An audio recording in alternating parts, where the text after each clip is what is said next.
Hey folks, I wanted to give you a closer look at this AMVIA 2-ton jack. This is probably going to take me a few minutes to get through, and I'll have to split up the video into a few pieces, so please bear with me here. But I'll just start with some of the basics. That is the plastic hard side case that comes with the jack. It stores the entirety of the jack, and the handle in that case makes it easy to store it, put it in your vehicle, put it in the workshop, whatever the case may be, and you have it all consolidated right there into a nice plastic hard side case.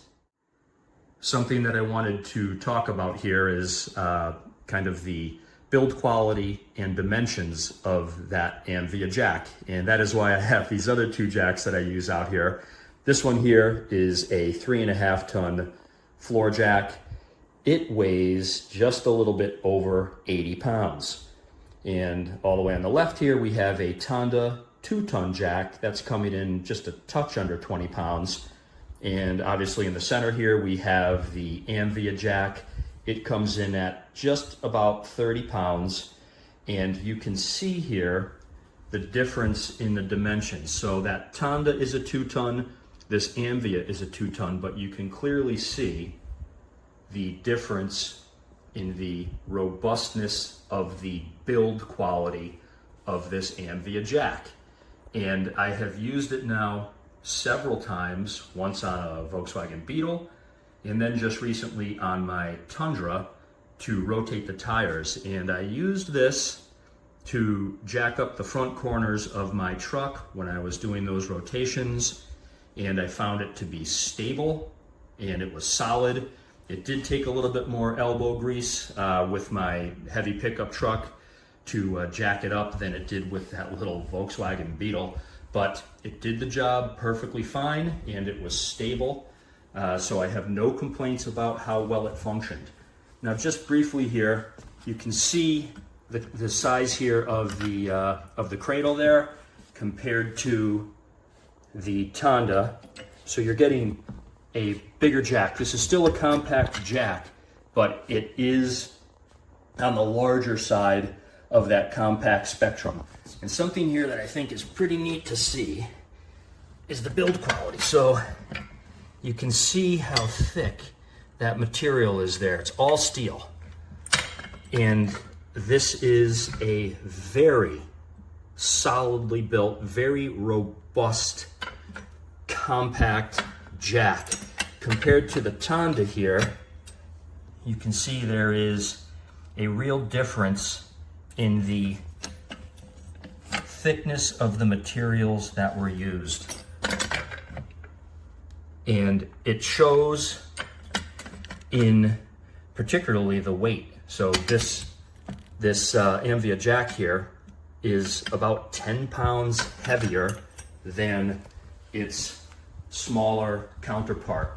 But you can also see the stance here. This has a very narrow stance, this Tonda, and I like this jack, it serves a purpose. But look at the difference in the stance there between those two jacks. So this is quite a stable jack, and it gives you some amount of confidence that you've got some good solid steel doing the work there. And you know, it's pretty interesting because the build is fairly similar, or somewhat similar, to the larger 3.5 ton floor jack there. So I am very impressed with the build quality of this jack.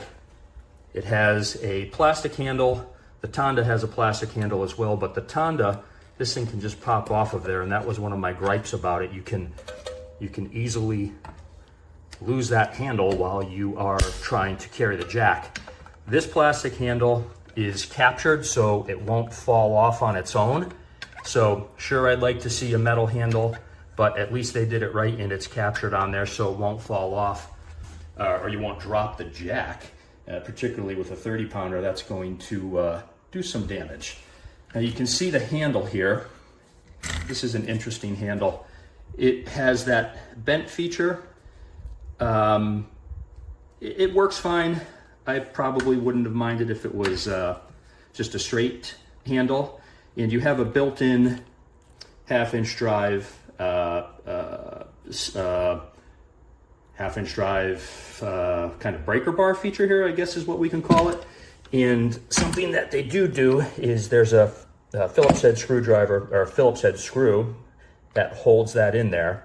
And I've taken the liberty of already loosening that up, because if, like me, you plan on using this around the workshop and not in a vehicle, you don't need this. So you can simply remove that, and now you have just the jack handle without the half-inch drive attachment on there. Okay, just another viewing angle here for you to give you a better comparison of that AMVIA jack to its siblings there. And again, build quality here, you can see the thickness of the steel that is used. This is a very stout jack. It is on the larger side for a compact jack. Compared to the Tonda here, you can see has thinner materials that were used. Still an excellent jack, but clearly this AMVIA is a more robust jack, and you can see the difference in the footprint there as well. Okay, so I just wanted to include a few additional comments here, folks. The first being related to performance. As I mentioned earlier in this video, I used this jack on a Volkswagen Beetle and also on my Tundra to lift the front corners up while I was rotating tires. I found the performance to be excellent. But equally important, and I wanted to point this out for you, is that when it came to lowering the jack, it also performed quite well. When you open the valve, it is easy to control the speed at which you are lowering your vehicle.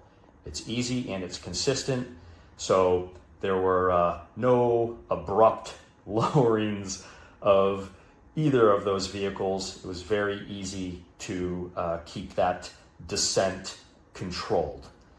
The other thing that I wanted to point out here is that I'm not so sure that I would trust that half-inch drive setup there and how it fits into the handle for reliably breaking free stubborn, rusted, corroded lug nuts, particularly lug nuts that have a high torque rating.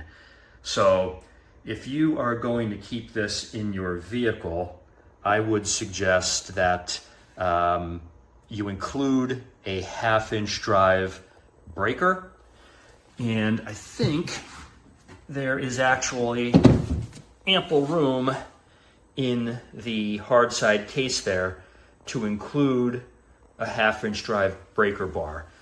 Now, for my purposes in my workshop, I've taken that half-inch drive attachment out of there. I don't need that.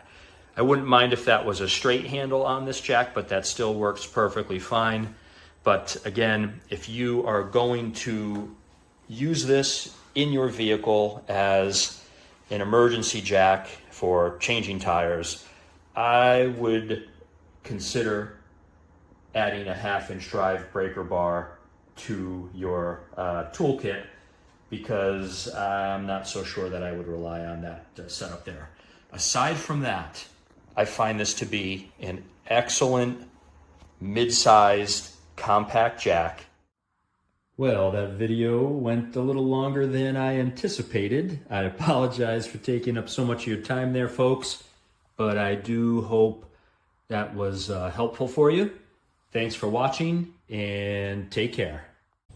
This is a quick video to show how the handle works in both positive and not so positive ways.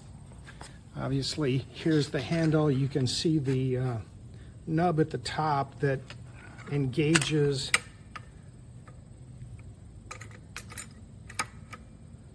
the T here, and then you can jack it up. Now the problem is that you can see that there's a lot of play in that, and those indents for that tab are not very deep.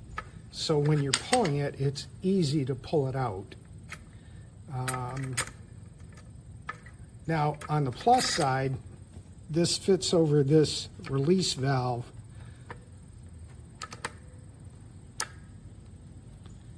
And so you can turn the valve very easily with the handle, so you don't have to reach down and grab it. So it would be nice if these little indents on either side were deeper.